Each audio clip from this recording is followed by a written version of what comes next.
We won $1 million on live television, transforming our lives in an instant. But before the confetti settled, a judge's cold declaration turned our dream into a nightmare, forcing a choice no family should ever have to make. The smell is what I remember most, not the sweet, cloying scent of victory, but the sharp chemical tang of cheap confetti mixed with my wife Sarah's tears. It was a smell I'd forever associate with the single greatest moment of my life and the absolute worst. We were standing on a soundstage, bathed in a sea of blinding white and blue lights, the roar of a studio audience washing over us like a tidal wave. I had one arm around Sarah, who was sobbing into my shoulder, and the other clutching a ridiculously oversized check. The number printed on it felt like a typo from another universe: $1 million. It wasn't just the money, it was the house, the two brand-new SUVs gleaming under the studio lights, the all-expenses-paid trip to Hawaii. It was the Dream Life package, the grand prize of the most popular game show in the country, and we, the Millers, a perpetually stressed-out family from a cramped two-bedroom apartment in Ohio, had just won it. My son, 10-year-old Leo, was jumping up and down so hard I thought he might launch into orbit, while our daughter, 14-year-old Maya, was trying to look cool and composed, but the tremor in her hands as she filmed it all on her phone gave her away. This was it. This was the moment that reset our lives. No more sleepless nights staring at the ceiling, mentally calculating which bills we could afford to pay late.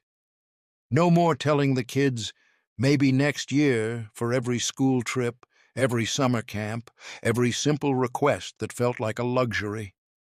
Sarah's dream of opening her own small bakery, a dream she'd shelved after my contracting business went under 5 years ago, was suddenly not just possible, but inevitable.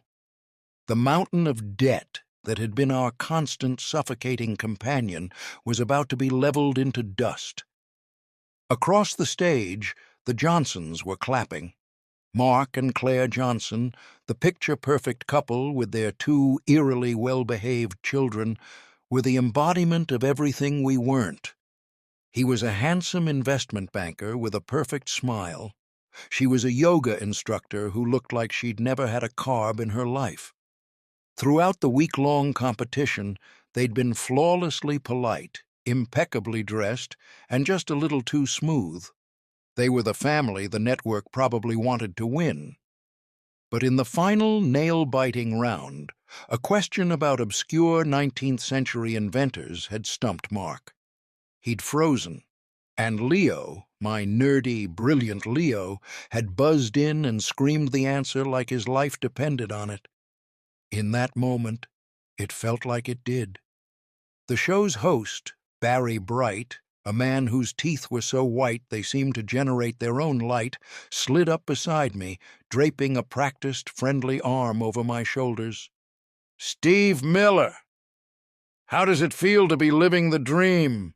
He boomed into his microphone, the sound echoing through the studio. I could barely form words. All I could do was look at Sarah, at the relief and disbelief warring in her eyes, and manage a choked, It's everything, Barry. It's a new beginning." "A new beginning indeed," Barry chuckled, playing to the cameras. "Well, folks, that's all the time we have for tonight. A huge congratulations to the Miller family, and a big hand for our incredible runners-up, the Johnsons." The music swelled, the confetti cannons gave one final exhausted gasp, and the audience erupted into a standing ovation. This was the end of the show. The credits would roll, the lights would come up, and we would be escorted off to sign paperwork that would change our lives forever. I held the giant check tighter, as if letting go would make it all disappear, but the music suddenly stuttered. It didn't fade out. It just stopped. The applause trickled into confused murmurs. Barry Bright's smile, a fixed feature of his face for the entire hour, faltered for the first time. He touched his earpiece, his brow furrowing. "Hold on," he said, his voice losing its booming, cheerful quality. We're getting some information in the control room. Stand by, folks."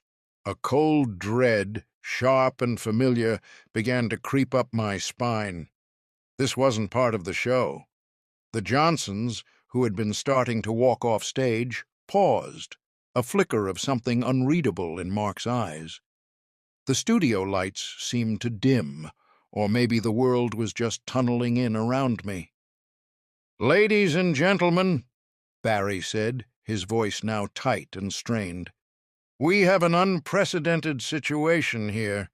There's been a challenge filed regarding the final round." A challenge? My mind raced. Did Leo buzz in too early? Did I help him? No, that was impossible. We had followed every rule to the letter. Sarah's hand found mine, her grip icy cold. "We have a call coming in live," Barry announced, looking towards the giant video screen behind us, the one that had moments ago been displaying our smiling, tear-streaked faces. It's from Judge Wallace of the Third Circuit Court, the official adjudicator for the show's Compliance and Fair Play Division." The screen flickered to life, not with our family portrait, but with the stern, unsmiling face of an older woman in judicial robes sitting in a wood-paneled office. The entire studio fell into a dead, terrifying silence.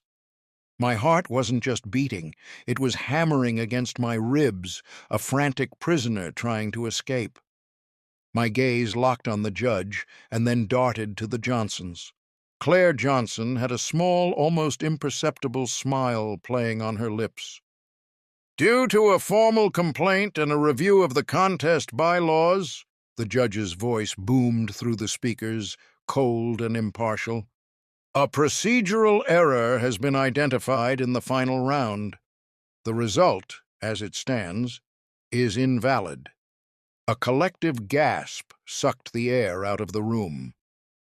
"As per Section 11, Subsection B of the signed contestant agreement, the prize cannot be awarded under these circumstances.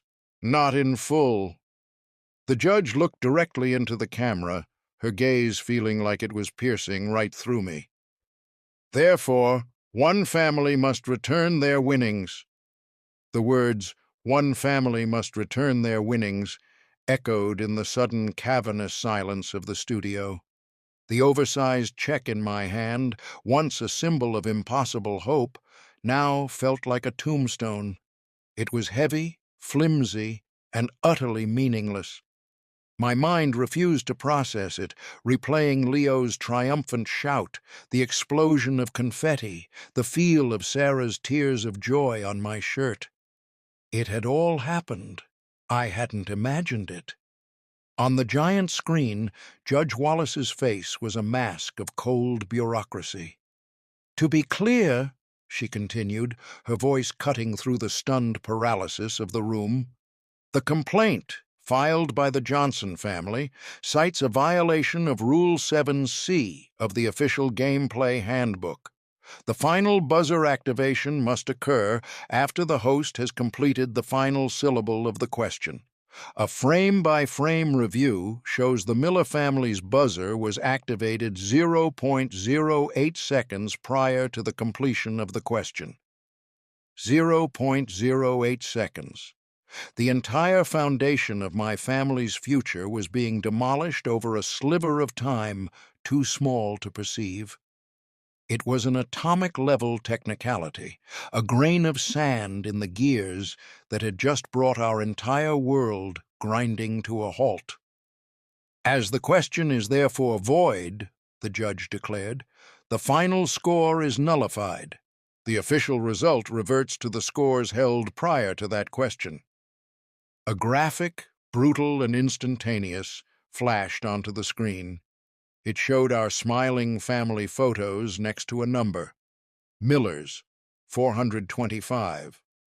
Beside it, the Johnsons, looking like a family from a catalog, had their own number.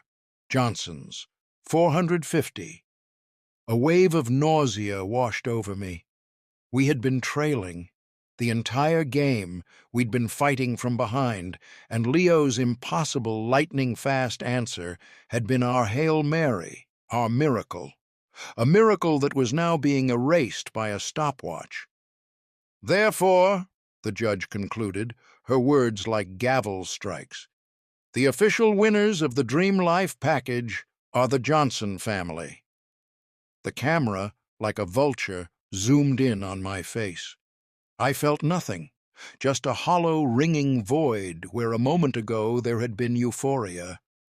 Then the sound returned, a cacophony of groans and shouts from the audience. A woman in the third row yelled, "Let them play again!" But her voice was swallowed by the chaos. My daughter, Maya, lowered her phone, her face ashen. And Leo was sobbing. Not loud, dramatic cries, but the quiet, hitching sobs of a child who thinks he's done something terribly wrong. "I'm sorry, Daddy," he whispered, his small voice a dagger in my gut. "I was just so excited." Sarah wrapped him in a hug, burying her face in his hair. "No, baby, no. You did nothing wrong. You were brilliant," she whispered fiercely, but I could see the tremor in her own shoulders. She was holding it together for him, but barely. Across the stage, the Johnsons were a study in faux somber victory. Mark had his arm around Claire, whispering in her ear. She nodded, dabbing at a non-existent tear with a delicate finger. They were playing the part of the gracious, reluctant winners perfectly, and I hated them with a purity I didn't know I possessed.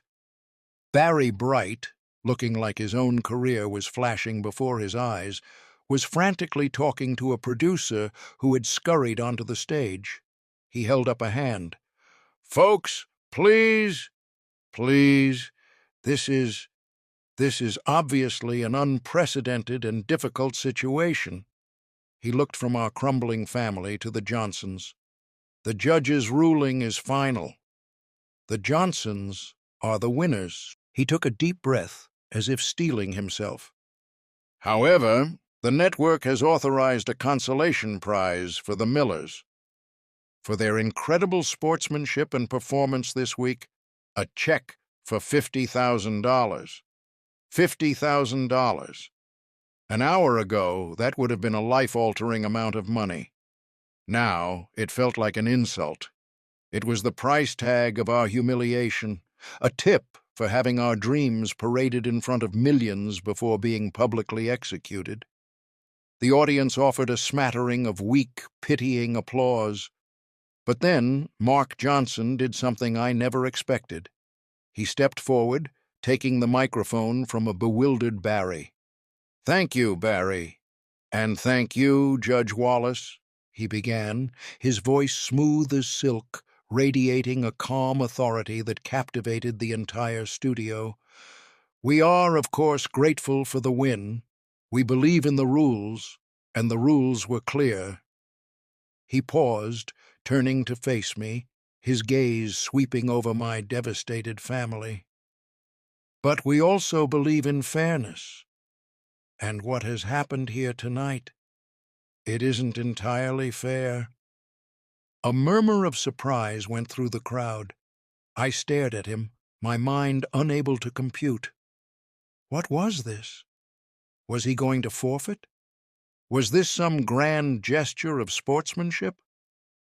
"Watching this family," he continued, gesturing towards us, "watching their joy, it moved us. And to see them leave with just a consolation prize, it doesn't feel right. It doesn't feel like a victory." He walked towards me, his expensive shoes silent on the confetti-strewn stage. He stopped just a few feet away, the entire studio, the entire country, watching us.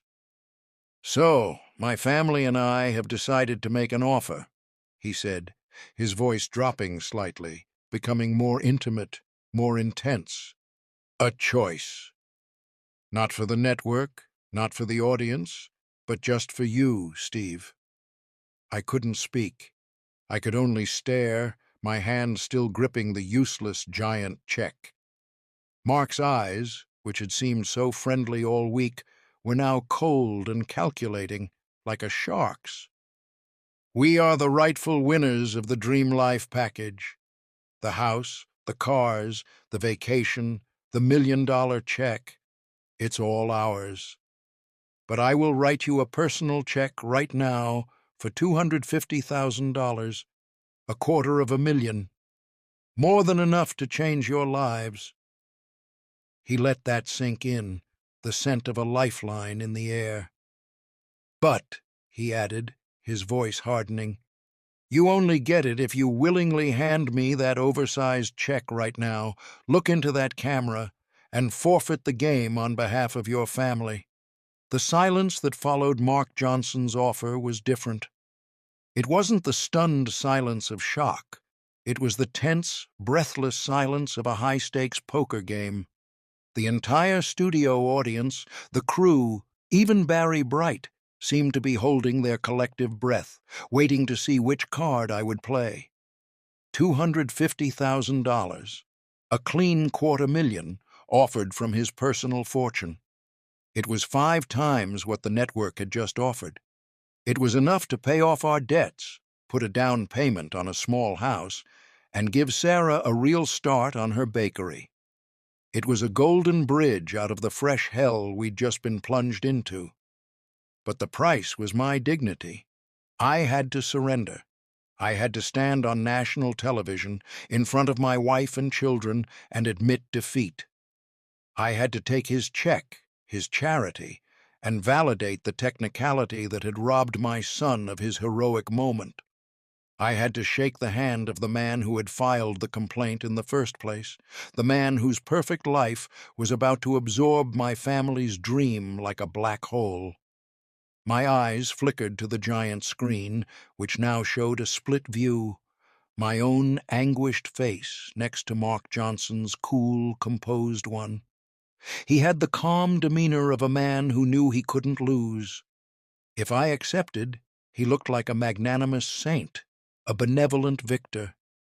If I refused, he still walked away with the $1 million and everything else, and I would look like a prideful fool who'd turned down a fortune for his family over a bruised ego, leaving them with a fraction of the amount. He had me trapped. It was a flawlessly executed public checkmate. "Steve?" Barry's voice was tentative, a prodding whisper. "What's your decision?" I looked at Sarah. Her face was a storm of conflicting emotions.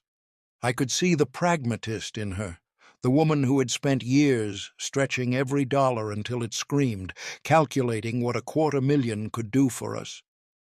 It was security. It was a future. But I could also see the fierce pride in her eyes, the hurt on behalf of our son, who was still hiding behind her, his small body trembling. She didn't say a word, leaving the impossible choice entirely to me. Then I looked at Leo. He was staring at the floor, convinced he was the reason our world had just been upended. If I took the money, what was I teaching him? That rules are just weapons for the wealthy? That his best effort, his brilliance, meant nothing in the face of a procedural loophole? That when a rich man offers you a handout after knocking you down, you take it and say thank you? Something inside me snapped. It wasn't logic. It wasn't pride. It was a raw, primal instinct, the same instinct that makes a father lift a car off his child. It was the refusal to let this man script the final scene of our story. I took a deep breath, the stale, confetti-scented air filling my lungs. I let go of the oversized check, letting it clatter to the floor. The sound was surprisingly loud in the hushed studio. I saw a flicker of surprise, of annoyance, in Mark Johnson's perfect eyes. He hadn't expected that. I walked right up to him, closing the space between us until we were almost nose to nose. The cameras swarmed in, capturing every angle of our confrontation. I could smell his expensive cologne, a scent of sandalwood and victory. "Keep your money, Mark," I said, my voice low and steady, a stark contrast to the emotional wreck I'd been moments before. The microphone on Barry's podium picked it up, amplifying it throughout the studio. "We don't want your charity." A gasp rippled through the audience. Mark's carefully constructed mask of benevolence slipped.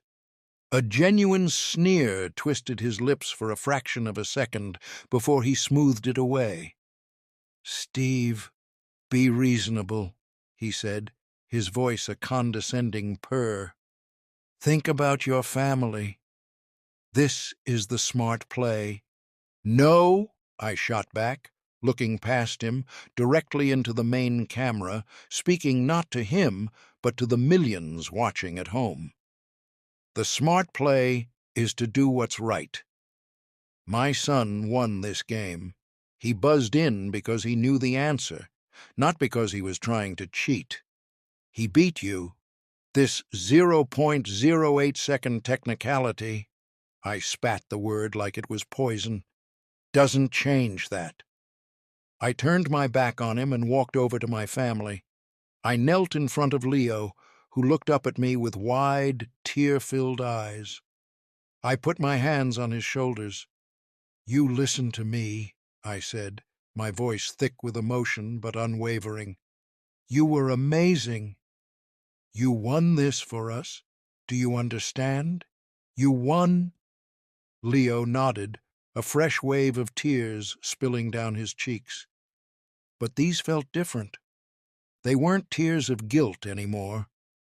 I stood up and faced Barry Bright, who looked like a deer caught in the headlights of a multi-vehicle pileup. "We reject the consolation prize," I announced, my voice ringing with a conviction I didn't know I had. "And we reject the results of this show. We won't be signing any forfeiture papers. We won't be signing anything." Mark laughed, a short, sharp bark of disbelief. "You can't do that, Steve.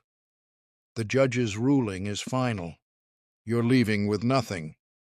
"Maybe," I said, locking eyes with him, "but we'll leave with our dignity, and we'll leave knowing we were the real winners." Just as I said it, a frantic-looking woman in a headset, the show's lead producer, ran onto the stage, waving her hands. She rushed to Barry and whispered urgently in his ear. His eyes went wide. He looked at the producer, then at me, then back at the producer as if he couldn't believe what he was hearing. He nodded slowly, a look of profound shock on his face. He straightened up, cleared his throat, and turned to the stunned audience. "Ladies and gentlemen, I've just been informed of something."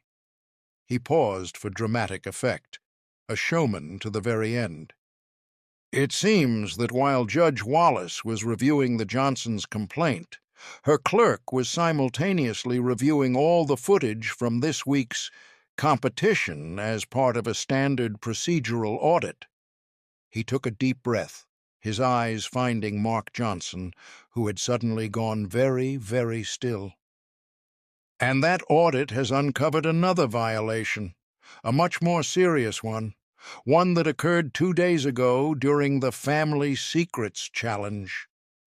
A collective audible gasp swept through the studio, a wave of sound far more potent than any before.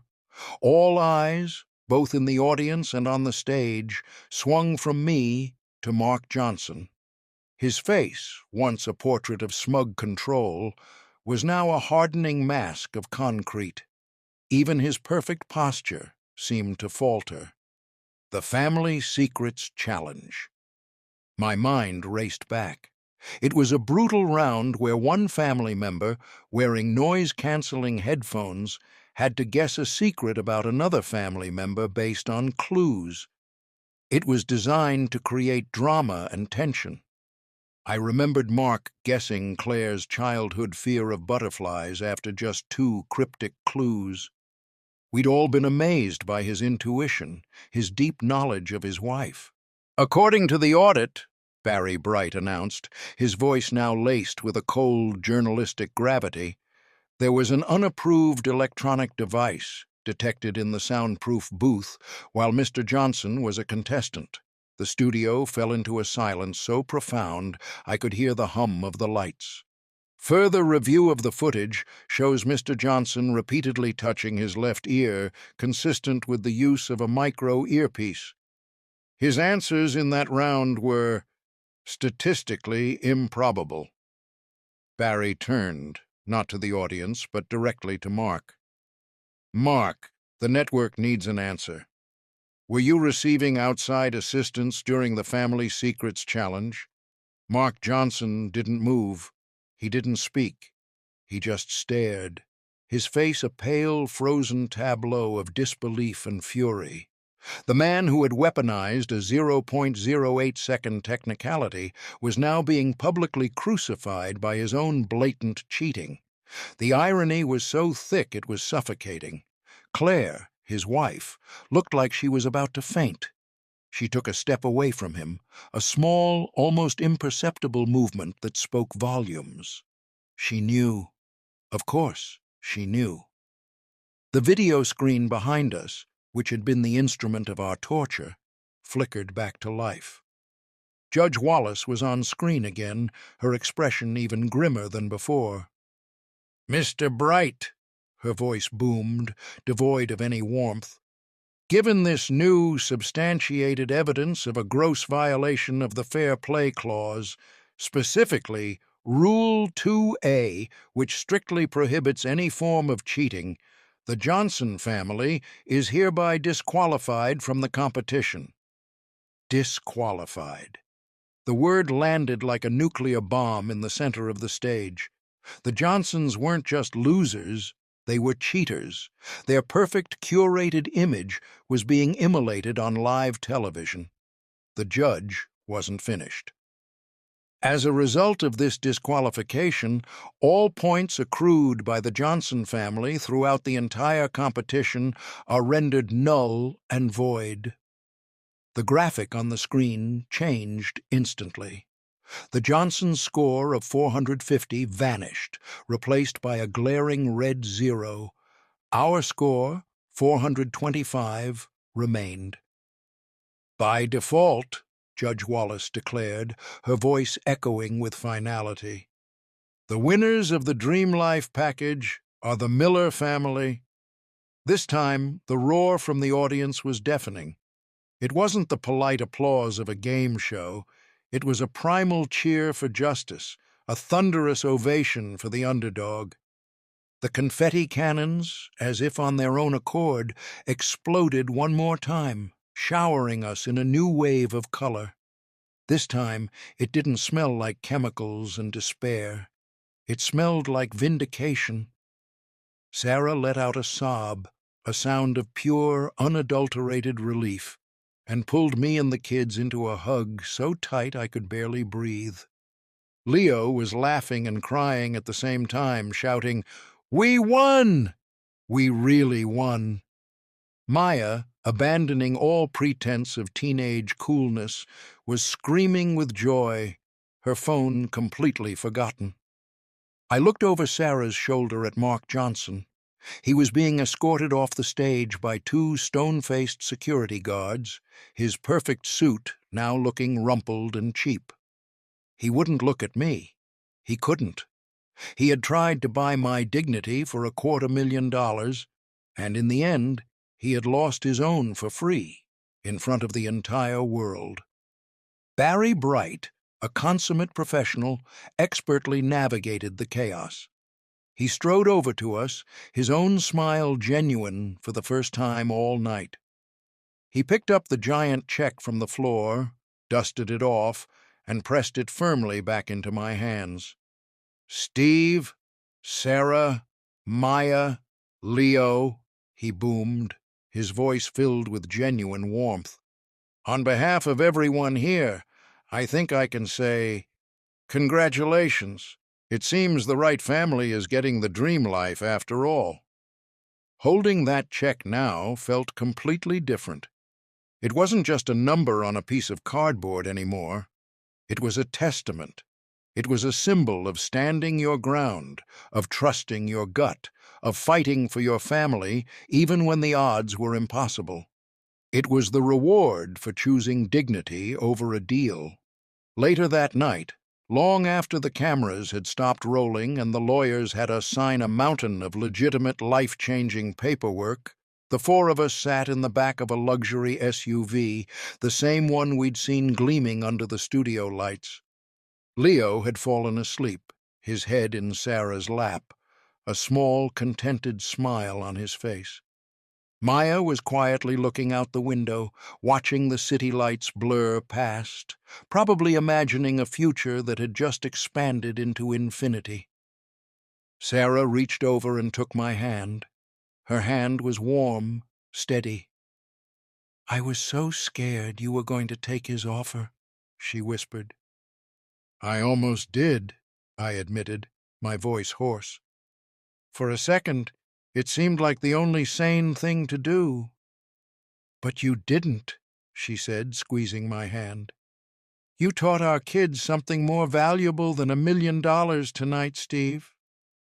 "You taught them what we're made of." I looked at her, at the unwavering strength in her eyes that had carried us through years of struggle, and I knew she was right. We had won the money, the house, the cars. We had won a new beginning. But in that moment, when everything was on the line, we had won something far more important. We had won ourselves back, and that was a prize no one could ever take away.